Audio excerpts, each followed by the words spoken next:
नमस्कार। मैं अपराजिता। आइए सुनते हैं मुंशी प्रेमचंद की लिखी कहानी चमत्कार। बीए पास करने के बाद चंद्र प्रकाश को एक ट्यूशन करने के सिवा और कुछ न सूझा।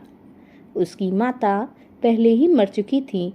इसी साल पिता का भी देहांत हो गया और प्रकाश जीवन के जो मधुर सपने देखा करता था वे सब धूल में मिल गए। पिता ऊंचे ओहदे पर थे।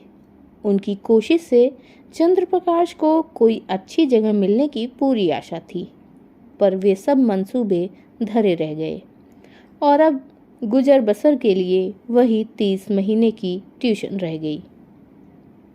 पिता ने कुछ संपत्ति भी न छोड़ी, उल्टे वधू का बोझ और सिर पर लाद दिया। और स्त्री भी मिली तो पढ़ी लिखी, शौकीन, जबान की तेज, जिसे मोटा खाने और मोटा पहनने से मर जाना कबूल था।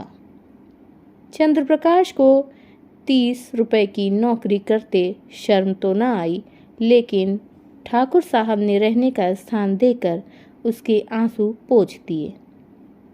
यह मकान ठाकुर साहब के मकान से बिल्कुल मिला हुआ था। पक्का, हवादार, साफ सुथरा और ज़रूरी सामान से लैस। ऐसा मकान 20 रुपए से कम पर न मिलता। काम केवल 2 घंटे का।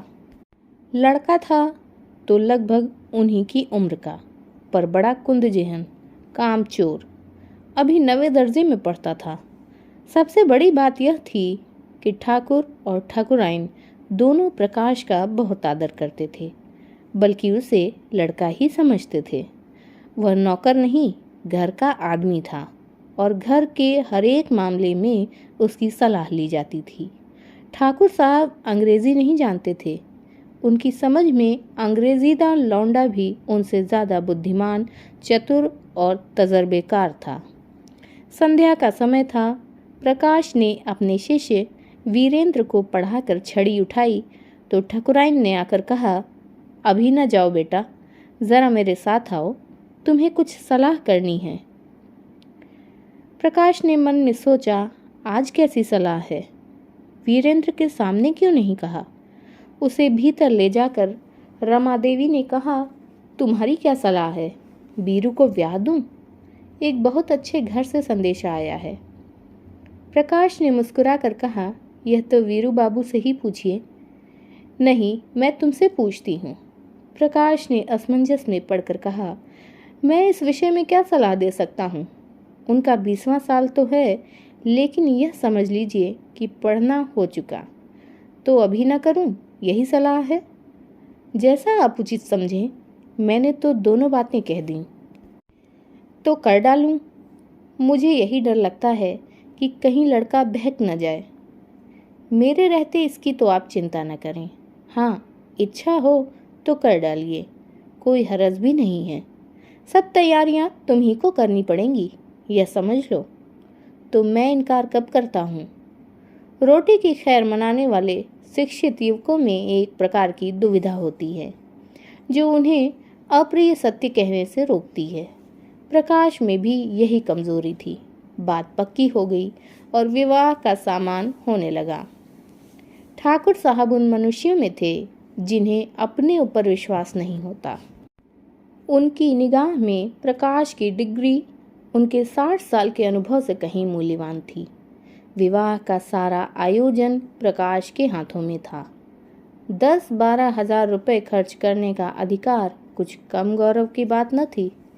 देखते देखते ही फटे हाल युवक जिम्मेदार मैनेजर बन बैठा। कहीं कपड़े वाला उसे सलाम करने आया है, कहीं मोहल्ले का बनिया घेरे हुए है, कहीं गैस और शामियाने वाला खुशामद कर रहा है। वह चाहता तो 200-400 रुपये बड़ी आसानी से बना लेता, लेकिन इतना नीच न था। फिर उसके साथ क्या दगा करता जिसने सब कुछ उसी पर छोड़ दिया था।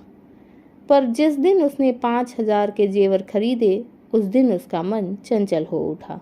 घर आकर चंपा से बोला, हम तो यहाँ रोटियों के मोहताज हैं और दुनिया में ऐसे आदमी पड़े हुए हैं जो हजारों लाखों रुपए के जेवर बनवा डालते हैं। ठाकुर साहब ने आज बहू के चढ़ावे के लिए 5,000 के जेवर खरीदे। ऐसी ऐसी चीज़ें कि देखकर आंखें ठंडी हो जाएं। सच कहता हूँ, बाज़ चीज़ों पर तो आंख नहीं ठहरती थी।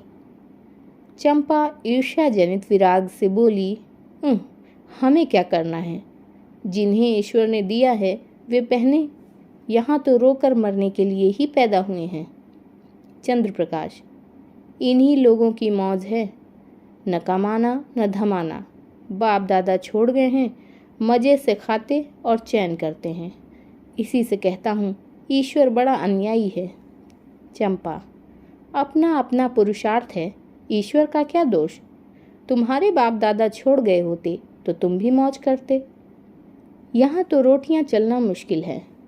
गहने कपड़े को कौन रोए? और नई जिंदगी में कोई ऐसी आशा ही है? कोई गत की साड़ी भी नहीं रही कि किसी भले आदमी के घर जाऊं तो पहन लूं। मैं तो इसी सोच में हूँ कि ठकुराइन के यहाँ ब्याह में कैसे जाऊंगी। सोचती हूँ बीमार पड़ जाती तो जान बचती। यह कहते कहते चंपा की आंखें भर आईं।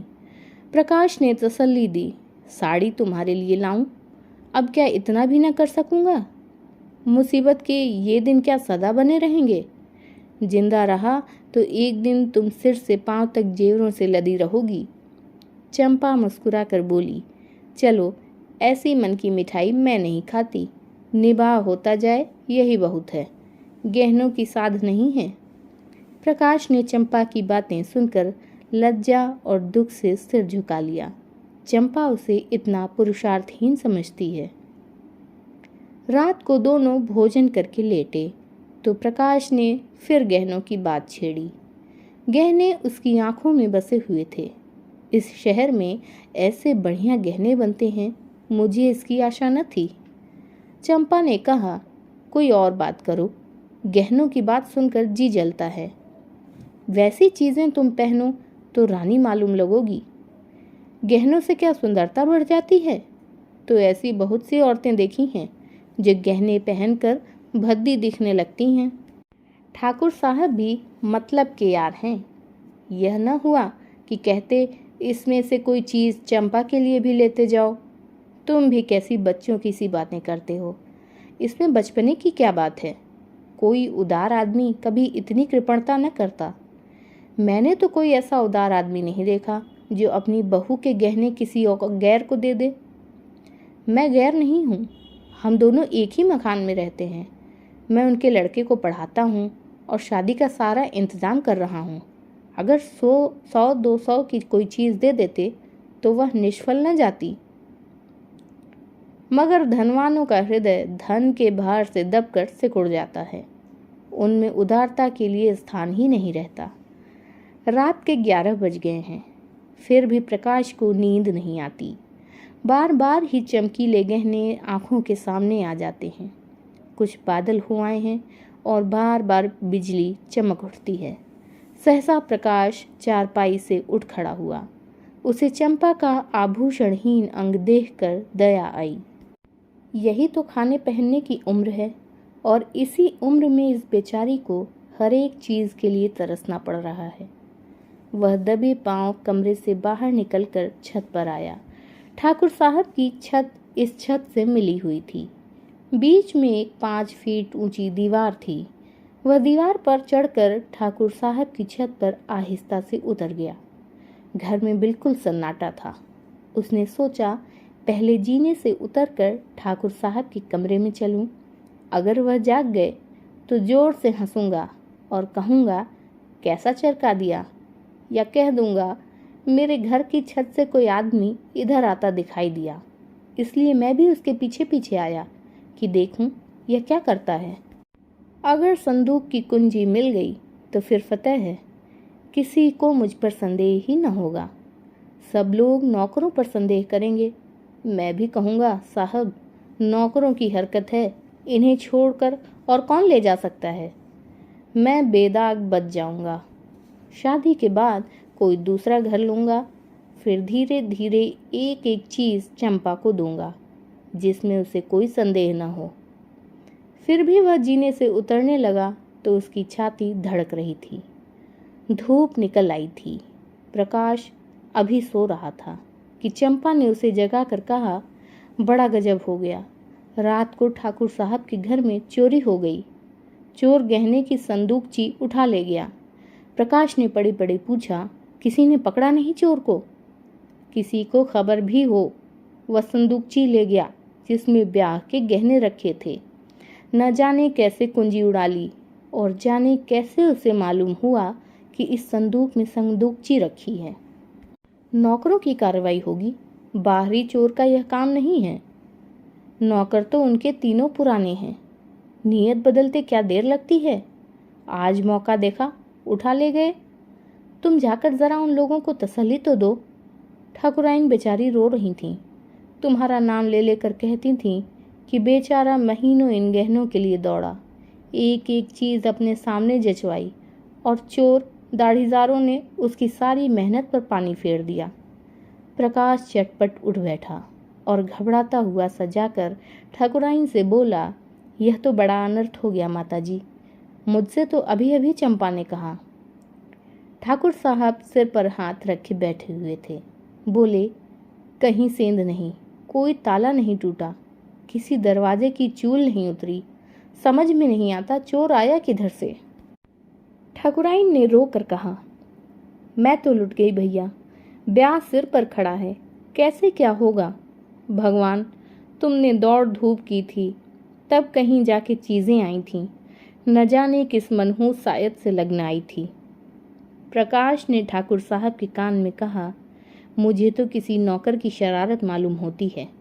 ठाकुराइन ने विरोध किया, अरे नहीं भैया, नौकरों में ऐसा कोई नहीं, 10-10 हजार रुपए यूं ही ऊपर रखे रहते थे, कभी एक पाई भी नहीं गई।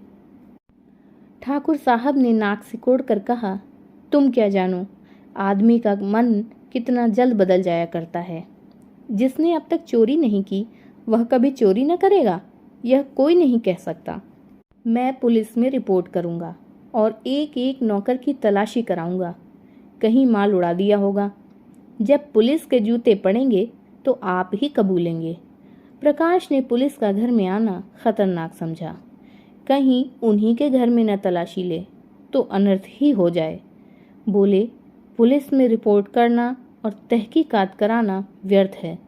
पुलिस माल तो न बरामद कर सकेगी, हाँ नौकरों को मार पीट भले ही लेगी।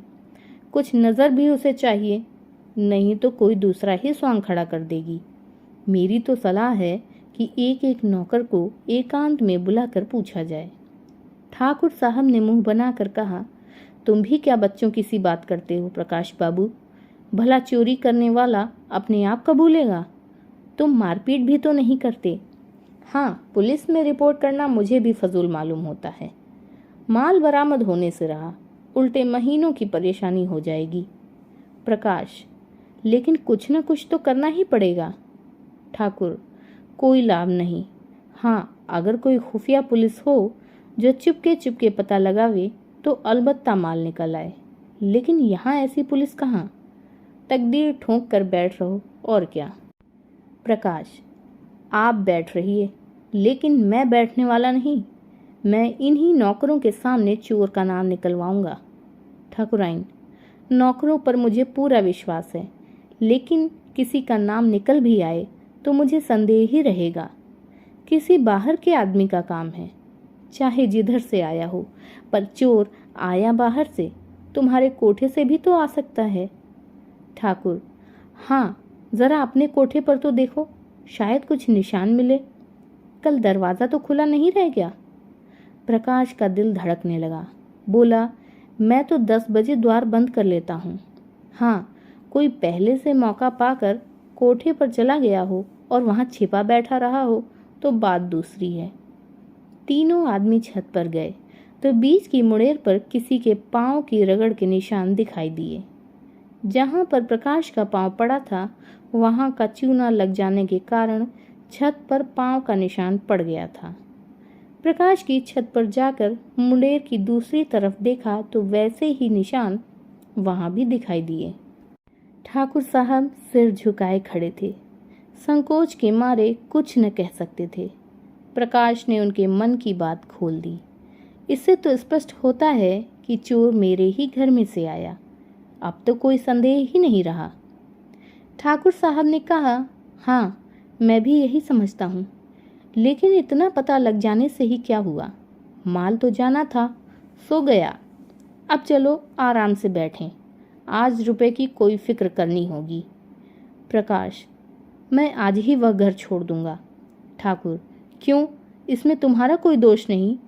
प्रकाश, आप कहें, लेकिन मैं समझता हूँ मेरे सिर बड़ा भारी अपराध लग गया। मेरा दरवाज़ा 9-10 बजे तक खुला ही रहता है। चोर ने रास्ता देख लिया, संभव है 2-4 दिन में फिर आ घुसे। घर में अकेली एक औरत सारे घर की निगरानी नहीं कर सकती। इधर तो वह तो रसोई में बैठी है, उधर कोई आदमी चुपके से ऊपर चढ़ जाए और ज़रा भी आहट नहीं मिल सकती। मैं घूम घाम कर कभी 9 बजे आया, कभी 10 बजे, और शादी के दिनों में तो देर होती ही रहेगी। उधर का रास्ता बंद हो जाना चाहिए। मैं तो समझता हूँ इस चोरी की सारी जिम्मेदारी मेरे सिर है। ठाकुराइन डरी, तुम चले जाओगे भैया, तब तो घर और फाड़ खाएगा। प्रकाश, कुछ भी हो माताजी, मुझे बहुत जल्द घर छोड़ना ही पड़ेगा। मेरी गफलत से चोरी हुई, उसका मुझे प्रायश्चित करना ही पड़ेगा। धन्यवाद। यदि यह वीडियो पसंद आया हो तो वीडियो को लाइक और चैनल को सब्सक्राइब करना न भूलें।